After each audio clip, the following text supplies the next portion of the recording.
الحمد لله نحمده ونستعينه ونستغفره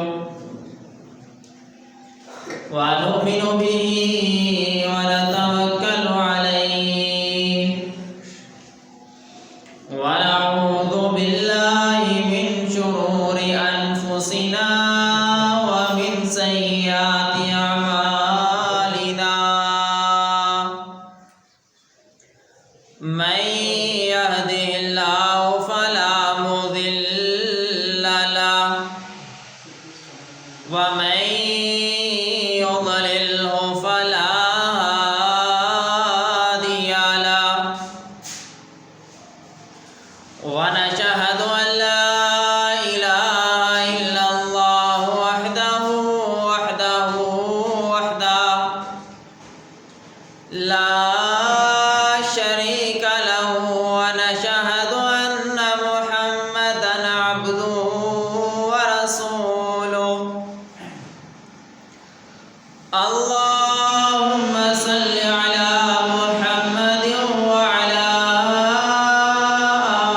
آل محمد كما صليت على إبراهيم وعلى آل إبراهيم إنك حميد مجيد اللهم بارك على محمد وعلى آل محمد كما باركت على إبراهيم وعلى آل إبراهيم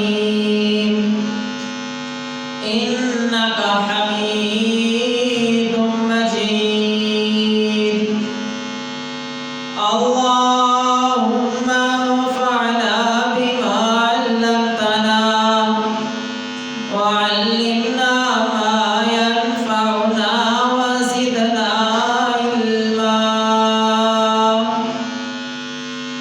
رب اشرح لي صدري ويسر لي أمري واحلل عقدة من لساني يفقهوا قولي رب زدني علما رب زدني علما رب زدني علما أما بعد فإن خير الحديث كتاب الله وخير الهدي هدي محمد صلى الله عليه وسلم وشر الأمور محدثاتها وكل محدثة بدعة وكل بدعة ضلالة وكل ضلالة في النار فأعوذ بالله السميع العليم من الشيطان الرجيم بسم الله الرحمن الرحيم فذكر إنما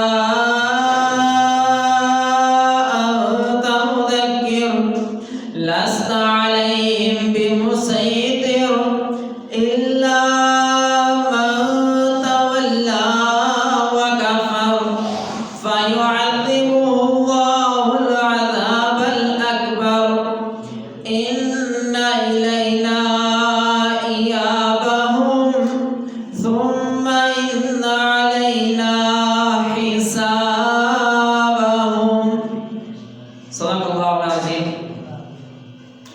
حمد و ثنا کے پاک کلمات اللہ جل جلالہ کے لیے آن گن لا تعداد بے شمار درود و سلام آقائے دو جہان امام الانبیاء امام کائنات امام اعظم جناب حضرت محمد رسول اللہ صلی اللہ علیہ وآلہ وسلم کی ذات گرامی کے لیے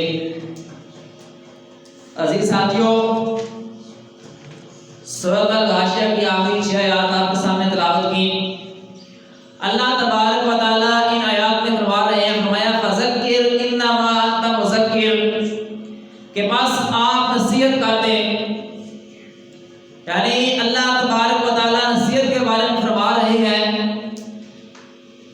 کہ جو بندہ بھی کسی تک بات پہنچانا چاہتا ہے، نصیحت کرنا چاہتا ہے، اس سے چاہیے کہ وہ نصیحت کر دے. کیونکہ کیا فرمایا؟ انما انت مذکر، کہ آپ نصیحت کرنے والے ہیں. یہ اللہ تبارک و تعالیٰ نے رسول اللہ صلی اللہ علیہ وسلم سے بھی کہا، اور ہر بندہ جو نصیحت کرنا چاہتا ہے اس کے لیے یہی ہے کہ آپ کا کام صرف نصیحت کرنا ہے. کسی کو زبردستی عمل نہیں کروا سکتے، کسی کے اوپر کوئی بات ٹھونسی نہیں جا سکتی، بلکہ اس کو سمجھایا جا سکتا ہے، اس کو نصیحت کی جا سکتی ہے. آگے فرمایا لست علیہم بمسیطر، کہ آپ کچھ ان پر دروغہ نہیں ہیں.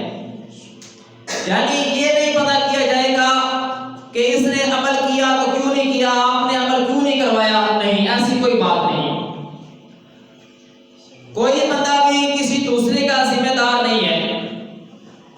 رسول اللہ صلی اللہ علیہ وسلم نے اتنا صاف فرما دیا کہ بیٹا باپ کے جرم کا ذمہ دار نہیں، باپ بیٹے کے جرم کا ذمہ دار نہیں. ہر بندہ اپنے جرم کا ذمہ دار ہوتا ہے. جب کسی کے پاس نصیحت آ چکی ہے، اب یہ اس کی اپنی ذمہ داری ہے وہ عمل کرے یا نہ کرے. عمل کرے گا اس کا فائدہ ہے، اگر نہیں کرے گا اس کا نقصان ہے.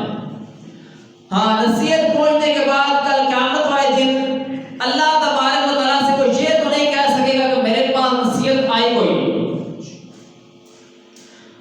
اللہ تعالیٰ نے قرآن مجید میں بیان کیا کہ کل قیامت والے دن فرشتے جہنمیوں سے پوچھیں گے کہ کیا تمہارے پاس کوئی ڈرانے والا اور خوشخبری دینے والا کوئی نہیں آیا.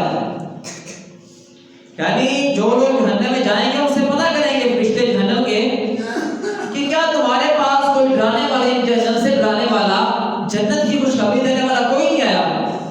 تو کہیں گے کہ ہمارے پاس تو ڈرانے والا بھی آیا ہے، خوشخبری دینے والا بھی آیا ہے. کون؟ اللہ تعالیٰ کہتے ہیں کہ اللہ تعالیٰ نے رسول اللہ صلی اللہ علیہ وسلم کو ہمارے پاس بھیجا کس لیے؟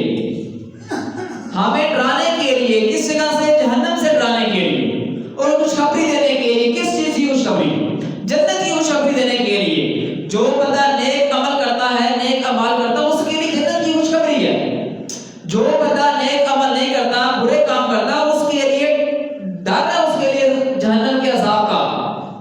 تو اللہ تعالیٰ نے رسول اللہ صلی اللہ علیہ وسلم کو ڈرانے والا اور خوشخبری دینے والا بھیجا.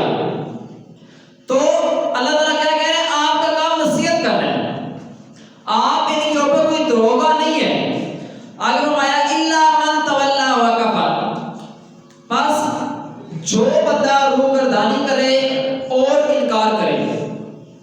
یعنی اس کے بعد نصیحت آ چکی ہے، اب نصیحت کو نہیں مان رہا، اس سے انکار کر رہا ہے یا اس سے منہ پھیر رہا ہے، روگردانی کر رہا ہے، نصیحت سننے کا دل نہیں کر رہا. ہمارے معاشرے میں اس طرح ہوتا ہے کہ جب قرآن و حدیث کی بات کی جاتی ہے تو کچھ ایسے بھی ہوتے ہیں جن کا سننے کا دل نہیں کرتا. کیوں جی؟ یہ بات میرے اعمال کے خلاف آ رہی ہے. یعنی اب ایک بندہ جھوٹ بولتا ہے، اس کو بولے کہ جھوٹ نہ بولو، باہر نہ بول جاؤ، کیا کرے گا؟ وہ تنگ پڑ جائے گا. کیوں؟ اس کو دل نہیں چھوڑنے کا دل نہیں کر رہا. اور جس کو چھوڑنے کا دل کر رہا ہوگا اس کو آپ چھوٹی سی بھی کوئی آیت سنا دیں وہ ڈر جائے گا. کیوں؟ اس کا دل میں اللہ تعالیٰ ڈر ہے کہ اس کا دل روگردانی نہیں کر رہا، انکار نہیں کر رہا، بلکہ قبول کر رہا ہے. اور جس کا دل روگردانی کر رہا ہے، قبول نہیں کر رہا، اس کو آپ جتنی مرضی آیتیں سنائیں، حدیثیں سنائیں، اس کا دل نہیں مان رہا، اس نے روگردانی کرنی ہے. تو اللہ تعالیٰ کیا کہہ رہے ہیں؟ وہ شخص جو روگردانی کرے اور انکار کرے، فرمایا فَيُعَذِّبُهُ اللَّهُ الْعَذَابَ الْأَكْبَرَ، اسے پھر اللہ بہت بڑا عذاب دے گا. یعنی اب یہ اللہ تعالیٰ نے کیا کہا کہ نصیحت کرنی ہے. اگر وہ گردانی کر رہا ہے تو اللہ تعالیٰ اس کو عذاب دے گا. بندے کو اختیار نہیں دیا کہ تم اسے پتہ کرو کہ تم عمل کیوں نہیں کر رہے. نہیں، نصیحت کرنے والے کا کام صرف نصیحت کرنا ہے، اس تک بات پہنچانا ہے، اس سے بات منوانا نہیں ہے. لیکن ہمارے معاشرے میں پتہ کرتا ہے کہ میں نے اسے منوا کے چھوڑ دوں. مان مانے نہ مانے اس کی جزا اس کو اللہ نے دینی ہے، بندے کے پاس تو کوئی اختیار نہیں ہے اس چیز کا۔ تو اللہ تعالیٰ کیا کہہ رہے ہیں؟ اللہ اسے بہت بڑا عذاب دے گا جو منکردانی کرے گا اور اللہ تعالیٰ کا انکار کر دے گا، آیتوں کا انکار کرے گا، حدیث کا انکار کرے گا، کسی بھی نیک عمل کا انکار کرے گا، اس کا عذاب اس کو اللہ نے دینا ہے، اس سے پوچھ گچھ اللہ نے کرنی ہے۔ کسی بندے کے پاس یہ اختیار نہیں ہے کہ وہ کسی دوسرے سے پوچھ گچھ کرے کہ تم نے یہ کام کیا کیوں کیا، نہیں کیا تو کیوں نہیں کیا۔ ہاں غلط ہے اس تک بات پہنچا دے، اگر وہ غلط کر رہا ہے اس تک بات پہنچا دے، اسے پتہ کوئی نہیں کرنا کہ تم یہ کر رہے ہو تو کیوں کر رہے ہو۔ آئے کیا فرمایا؟ اِنَّا إِلَيْنَا إِيَابَهُمْ، بے شک ہماری طرف ہی ان کا لوٹنا ہے۔ ہر بندے کا لوٹنا کس طرف ہے؟ اللہ کی طرف۔ کون بندہ جو اس چیز سے انکار کرتا ہے کہ میں نہیں لوٹنا، جو نصیحت کر رہا ہے اس نے بھی لوٹنا ہے، نصیحت کے اوپر عمل نہیں کر رہا اس نے بھی لوٹنا ہے۔ اس دنیا میں جو بھی آیا ہے اس نے واپس اللہ ہی کی طرف جانا ہے۔ اور اللہ تعالیٰ فرماتے ہیں ثم ان علینا حسابہم، پھر بے شک ہمارے ذمہ ہے اس سے حساب لینا۔ ہر بندے سے حساب لینے کی ذمہ داری کس کی ہے؟ اللہ تعالیٰ کی ذمہ داری، اللہ تعالیٰ نے حساب لینا ہے۔ رسول اللہ صلی اللہ علیہ وسلم اللہ تعالیٰ سے دعا کیا کرتے تھے اللہم حاسبنی حسابا یسیرا، کہ اے اللہ حساب اللہ تعالیٰ کہتے ہیں کہ اللہ بے شک ہمارا آسان حساب لینا۔ حضرت عائشہ رضی اللہ تعالیٰ عنہ رسول اللہ صلی اللہ علیہ وسلم سے کہتی ہیں کہ کیا اللہ تبارک و تعالیٰ نے قرآن مجید میں یہ نہیں کہا کہ اللہ تعالیٰ بڑا آسان حساب لے گا؟ سورۃ انشقاق میں اللہ تعالیٰ کہتے ہیں فَسَوْفَ يُحَاسَبُ حِسَابًا يَسِيرًا، کہ اللہ تعالیٰ بڑا آسانی سے حساب لے گا۔ تو عائشہ رضی اللہ عنہ کہتی ہیں کہ کیا اللہ تعالیٰ نے یہ نہیں کہا کہ اللہ بڑا آسان حساب لے گا؟ تو رسول اللہ صلی اللہ علیہ وسلم فرماتے ہیں کیا تم نے اس سے پہلی آیت نہیں پڑھی؟ اس سے پہلی آیت ہے فَأَمَّا مَنْ أُوتِيَ كِتَابَهُ بِيَمِينِهِ، اس سے پہلی آیت یہ ہے کہ جس کا نامہ اعمال اس کے دائیں ہاتھ میں دیا جائے گا، جس کا نامہ اعمال اس کے دائیں ہاتھ میں دیا جائے گا اس کا بڑا آسانی سے حساب لیا جائے گا۔ تو ہمارا اس کا مطلب تو یہ ہے کہ جس کا نامہ اعمال دائیں ہاتھ میں دیا جائے گا اللہ تعالیٰ اس کا بڑا آسانی کے ساتھ حساب لیں گے۔ اور فرمایا کہ دوسرا مطلب اس کا یہ ہے آسانی سے حساب لینے کا مطلب اللہ کے دربار میں پیشی ہے۔ آسانی سے حساب لینے کا مطلب اللہ کے دربار میں پیشی ہے۔ فرمایا کہ جس سے جانچ پڑتال شروع ہو گئی وہ بندہ ہلاک ہو گیا۔ کل قیامت والے دن جس سے اللہ تبارک و تعالیٰ نے جانچ پڑتال شروع کر دی وہ بندہ ہلاک ہو گیا۔ زندگی تھی کہاں لگا کے آئے، جوانی تھی کہاں لگا کے آئے، مال دیا کہاں لگا کے آئے، وقت دیا کہاں لگا کے آئے، جس سے جانچ پڑتال شروع ہو گئی وہ بندہ ہلاک ہو گیا۔ رسول اللہ صلی اللہ علیہ وسلم نے 3 مقام ایسے ہیں کل قیامت والے دن، 3 مقام ایسے ہیں جس مقام پہ ایک بندے کو کسی بھی دوسرے بندے کی ہوش نہیں ہوگی۔ دوسرا کہتے ہیں اس کو کیا پڑھ رہا ہے؟ فرمایا پہلا جب نامہ اعمال دیا جائے گا اس وقت کسی کو کوئی ہوش نہیں ہوگی کہ دوسرے کے ساتھ کیا بن رہا ہے، ہر بندے کو اپنی فکر ہوگی میرا نامہ اعمال مجھے کس ساتھ میں ملنے والا ہے۔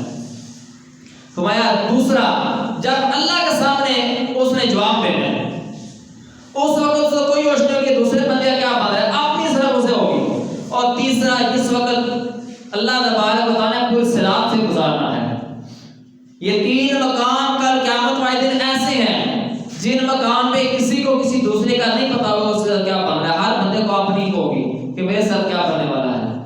تو اللہ تعالیٰ کیا کہہ رہے ہیں تم سب نے میری طرف ہی لوٹنا ہے اور پھر میرے ہی ذمہ ہے حساب لینا۔ اللہ تعالیٰ نے ہمیں اس دنیا میں بھیجا نیک اعمال کرنے کے لیے اور نیک اعمال کرنے کے ساتھ ساتھ دوسروں کو نصیحت کرنے کے لیے، خود بھی نیک عمل کریں دوسروں کو بھی نیک عمل کی دعوت دیں، اچھے کام کریں دوسروں کو برائی بھائیوں سے روکیں. کسی کے اوپر کوئی دوسرے کی ذمہ داری نہیں سونپی گئی کہ تم نے اس کو نیک راستے پہ لے کے آنا. نہیں. جو اللہ تبارک و تعالیٰ کے دین کا انکار کرے گا اس کا حساب اللہ کے ذمہ ہے. اللہ تعالیٰ کہہ رہے ہیں کہ اللہ تعالیٰ عذاب دے گا تو بہت بڑا عذاب دے گا. ہمیں اللہ تعالیٰ نے اس دنیا میں بھیجا کہ ہم اس دنیا میں اپنی آخرت کی فکر کریں, اپنی تیاری کریں اور دوسروں تک نصیحت پہنچائیں. اللہ تبارک و تعالیٰ سے دعا ہے کہ اللہ تبارک و تعالیٰ ہمیں دین کو سمجھنے اور پھر اس کے اوپر عمل کرنے کی توفیق عطا فرمائے.